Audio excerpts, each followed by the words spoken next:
আহমেদাবাদে plane দুর্ঘটনায় একই পরিবারের 5 জনের মৃত্যু। এই ভদ্রলোকের নাম হচ্ছে প্রতীক যোশী। ইনি 6 বছর ধরে লন্ডনে থাকতেন। তিনি একজন সফটওয়্যার ইঞ্জিনিয়ার। তিনি বহুদিন ধরে স্বপ্ন দেখতেন স্ত্রী আর 3টে ছোট সন্তানকে নিয়ে লন্ডনে সুন্দর জীবনযাপন করবেন। তখন তার পরিবার ছিল ভারতে। বহু বছরের কষ্ট, কাগজপত্রের ঝামেলা আর অপেক্ষার পর অবশেষে সেই স্বপ্ন পূরণের দিন এসেছিল। মাত্র 2 দিন আগে তার স্ত্রী ডক্টর কমিদি ভারতে থাকা চাকরি ছেড়ে দেন।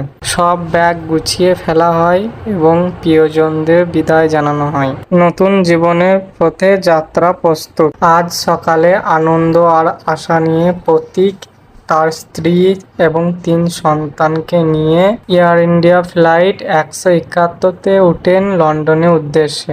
তারা একটা সেলফি তোলেন এবং আত্মীয়দের পাঠান, লেখেন নতুন জীবন শুরু। কিন্তু তারা আর পৌঁছাতে পারেননি। আহমেদাবাদে মাঝ আকাশের নিচে প্লেনটি দুর্ঘটনায় পড়ে। 5 জনে কেউ বেঁচে নেই। মাত্র 2 সেকেন্ডে সব স্বপ্ন শেষ। একটা জীবনভর স্বপ্ন মুহূর্তের ছায়া হয়ে যায়। এটা আমাদের কঠিনভাবে মনে করিয়ে দেয় যে জীবন ভীষণ কঠিন।